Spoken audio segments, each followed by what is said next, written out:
ಎಲ್ಲರಿಗೂ ನಮಸ್ಕಾರ. ಅಪ್ಪಿಸ್ ಕುಕ್ಕರಿಗೆ ಸ್ವಾಗತ. ನಾನು ನಿಮ್ಮ ಪ್ರೀತಿ ಅಪ್ಪಿ. ವೀಕ್ಷಕರೇ, ನೀವು ಫ್ರಿಡ್ಜ್ ಅನ್ನ ಬಳಸ್ತಾ ಇದ್ದೀರಾ ಅಂತ ಅಂದ್ರೆ ಹುಷಾರು, ಎಚ್ಚರವಾಗಿರ್ಬೇಕು. ಅದರಲ್ಲೂ ಚಳಿಗಾಲದಲ್ಲಿ ಫ್ರಿಡ್ಜ್ ಬಳಸ್ತೀರಾ ಅಂತ ಅಂದ್ರೆ ನೀವು ಕೆಲವೊಂದು ತಪ್ಪುಗಳನ್ನ ಮಾಡಲೇಬಾರ್ದು, ಎಚ್ಚರವಾಗಿರಿ. ಹಾಗಾದ್ರೆ ಚಳಿಗಾಲದಲ್ಲಿ ಫ್ರಿಡ್ಜ್ ಬಳಸಬೇಕಾದ್ರೆ ಯಾವ ತಪ್ಪುಗಳನ್ನ ಮಾಡಬಾರ್ದು, ತಪ್ಪು ಮಾಡಿದ್ರೆ ಏನಾಗುತ್ತೆ, ಅಪಾಯ ಏನಾದ್ರೂ ಸಂಭವಿಸುತ್ತಾ, ಈ ಬಗ್ಗೆ ಎಕ್ಸ್ಪರ್ಟ್ಸ್ ಏನ್ ಹೇಳ್ತಾರೆ ಅನ್ನೋದನ್ನ ನಾನು ನಿಮ್ಗೆ ಈ ವಿಡಿಯೋದಲ್ಲಿ ತಿಳಿಸ್ಕೊಡ್ತೀನಿ. ವೀಕ್ಷಕರೇ, ಕೆಲವರಿಗೆ ಚಳಿಗಾಲದಲ್ಲಿ ಫ್ರಿಡ್ಜ್ ಆಫ್ ಮಾಡಿ ಇಡೋ ಅಭ್ಯಾಸ ಇರುತ್ತೆ. ಈ ರೀತಿ ಮಾಡೋದು ತಪ್ಪು. ಯಾಕಂದ್ರೆ ಹೀಗ್ ಮಾಡೋದ್ರಿಂದ ಅದರ ಕಂಪ್ರೆಸರ್ ಜಾಮ್ ಆಗುತ್ತೆ. ನೀವು ಅದನ್ನ ಮತ್ತೆ ಆನ್ ಮಾಡಿದಾಗ ಫ್ರಿಡ್ಜ್ ಹೆಚ್ಚು ಬಿಸಿ ಆಗುತ್ತೆ. ಹೀಗಾಗಿ ಬೇಸಿಗೆ ಆಗಿರ್ಲಿ ಅಥವಾ ಚಳಿಗಾಲವೇ ಆಗಿರ್ಲಿ ಫ್ರಿಡ್ಜ್ ಆಫ್ ಮಾಡದೆ ಬಳಸಬೇಕು ಅಂತಾರೆ ಎಕ್ಸ್ಪರ್ಟ್ಸ್. ಇನ್ನು ನೀವು ಫ್ರಿಡ್ಜ್ ಬಳಸ್ತೀರಾ ಅಂತ ಅಂದ್ರೆ ಒಂದು ನಿಮ್ಮ ಗಮನದಲ್ಲಿ ಇರಲಿ, ನೀವು ಹವಾಮಾನಕ್ಕೆ ಅಂದ್ರೆ ಸೀಸನ್ಗೆ ತಕ್ಕಂತೆ ಫ್ರಿಡ್ಜ್ ಟೆಂಪರೇಚರ್ ಅನ್ನ ಬದಲಾಯಿಸ್ತಾ ಇರಬೇಕು. ಬೇಸಿಗೆಗೆ ಅಂತ ಒಂದು ಟೆಂಪರೇಚರ್ ಸೆಟ್ ಮಾಡಿರ್ತೀರಾ, ಅದನ್ನೇ ಚಳಿಗಾಲಕ್ಕೂ ಸೆಟ್ ಮಾಡಬಾರ್ದು. ವರ್ಷ ಪೂರ್ತಿ ಒಂದೇ ಟೆಂಪರೇಚರ್ ನಲ್ಲಿ ಫ್ರಿಡ್ಜ್ ಅನ್ನ ರನ್ ಮಾಡೋದು ತಪ್ಪು. ಈ ರೀತಿ ಮಾಡೋದ್ರಿಂದ ಫ್ರಿಡ್ಜ್ ಬೇಗನೆ ಹಾಳಾಗೋ ಚಾನ್ಸಸ್ ಇರುತ್ತೆ. ಚಳಿಗಾಲದಲ್ಲೇ ಬೇರೆ ವಾತಾವರಣ ಇರುತ್ತೆ, ಬೇಸಿಗೆಯಲ್ಲೇ ಹೊರಗಡೆ ಬೇರೆ ವಾತಾವರಣ ಇರುತ್ತೆ. ಒಂದ್ ವೇಳೆ ನೀವು ಸೆಟ್ಟಿಂಗ್ ಚೇಂಜ್ ಮಾಡದೇ ಇದ್ರೆ ಫ್ರಿಡ್ಜ್ ಕಂಪ್ರೆಸರ್ ಇರುತ್ತಲ್ಲ, ಅದ್ರ ಮೇಲೆ ಒತ್ತಡ ಬೀಳೋ ಚಾನ್ಸಸ್ ಇರುತ್ತೆ.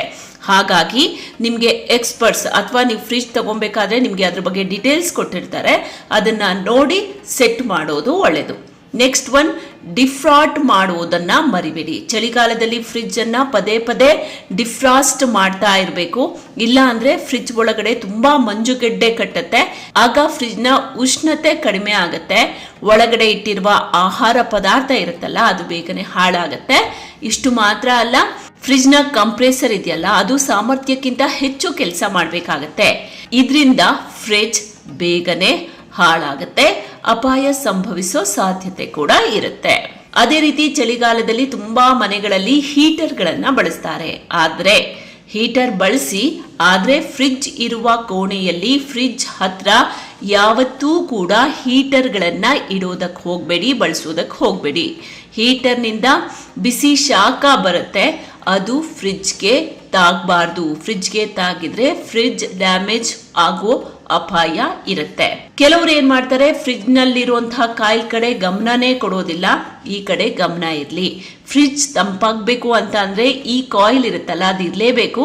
ಆದ್ರೆ ಈ ಕಾಯಿಲ್ ಸುತ್ತಲೂ ಧೂಳು ತುಂಬೋದಕ್ಕೆ ಬಿಡಬೇಡಿ, ಇದು ಡೇಂಜರು. ಧೂಳು ಬೀಳದ ಹಾಗೆ ನೋಡ್ಕೊಳ್ಳಿ. ಆಗಾಗ ಕಾಯಿಲ್ ಅನ್ನ ಕ್ಲೀನ್ ಮಾಡೋದನ್ನ ಮರಿಬೇಡಿ. ನೆಕ್ಸ್ಟ್ ಒನ್, ರೆಫ್ರಿಜಿರೇಟರ್ ನ ಸೀಲ್ ಕಡೆ ಗಮನ ಇರ್ಲಿ. ಫ್ರಿಡ್ಜ್ ಬಾಗಿಲಿನ ಸುತ್ತ ರಬ್ಬರ್ ಸೀಲ್ಗಳಿರುತ್ತೆ. ರಬ್ಬರ್ ಸವದಿದ್ಯಾ ಇಲ್ವಾ ಅನ್ನೋದನ್ನ ಚೆಕ್ ಮಾಡ್ತಾ ಇರಿ. ರಬ್ಬರ್ ಸೀಲಿಂಗ್ ಇರುತ್ತಲ್ಲ, ಅದು ಸೌದ್ರೆ ಕೂಲಿಂಗ್ ಕಡಿಮೆ ಆಗುತ್ತೆ. ಇದರಿಂದ ಫ್ರಿಡ್ಜ್ ಮೇಲೆ ಹೆಚ್ಚು ಒತ್ತಡ ಬೀಳುವ ಸಾಧ್ಯತೆ ಇರುತ್ತೆ. ಇದರಿಂದ ಫ್ರಿಡ್ಜ್ ಬೇಗನೆ ಹಾಳಾಗಬಹುದು. ಇಷ್ಟೇ ಅಲ್ಲ ವೀಕ್ಷಕರೇ, ಚಳಿಗಾಲದಲ್ಲಿ ಕೆಲವೊಂದು ತರಕಾರಿಗಳನ್ನ ಫ್ರಿಡ್ಜ್ ನಲ್ಲಿ ಇಡಬಾರ್ದು.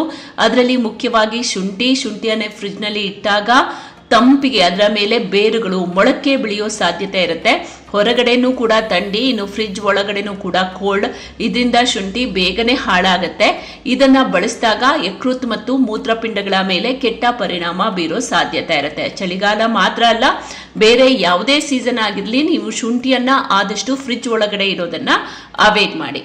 ಇನ್ನು ಆಲೂಗೆಡ್ಡೆಯನ್ನು ಕೂಡ ಚಳಿಗಾಲದಲ್ಲಿ ಫ್ರಿಡ್ಜ್ ನಲ್ಲಿ ಇಡಬಾರ್ದು. ಚಳಿಗಾಲ ಮಾತ್ರ ಅಲ್ಲ, ಯಾವುದೇ ಸೀಸನ್ ಅಲ್ಲೂ ಕೂಡ ಫ್ರಿಡ್ಜ್ ನಲ್ಲಿ ಇಡೋದಕ್ಕೆ ಹೋಗ್ಬೇಡಿ. ಇದು ನಿಮ್ಮ ಆರೋಗ್ಯಕ್ಕೆ ತುಂಬಾನೇ ಹಾನಿಕಾರಕ. ನೀವು ಆಲೂಗಡ್ಡೆಯನ್ನ ಫ್ರಿಡ್ಜ್ ನಲ್ಲಿ ಇಟ್ರೆ ಅದು ಬೇಗನೆ ಮೊಳಕೆ ಹೊಡೆಯೋದಕ್ಕೆ ಆರಂಭಿಸುತ್ತೆ.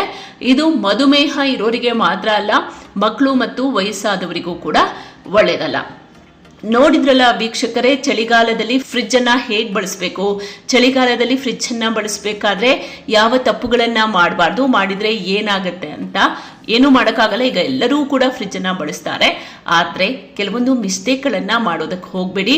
ಯಾವ ರೀತಿ ಬಳಸಬೇಕು, ಯಾವುದನ್ನ ಫ್ರಿಡ್ಜ್ ನಲ್ಲಿ ಇಡಬೇಕು, ಯಾವುದನ್ನ ಇಡಬಾರ್ದು, ಇಟ್ರೆ ಏನಾಗುತ್ತೆ, ನಮ್ಮ ಆರೋಗ್ಯದ ಮೇಲೆ ಯಾವ ರೀತಿಯಾಗಿ ಕೆಟ್ಟ ಪರಿಣಾಮ ಬೀರುತ್ತೆ ಅನ್ನೋದ್ರ ಬಗ್ಗೆ ತಿಳ್ಕೊಳ್ಳಿ. ಆಮೇಲೆ ಫ್ರಿಡ್ಜ್ ಅನ್ನ ಬಳಸಿ.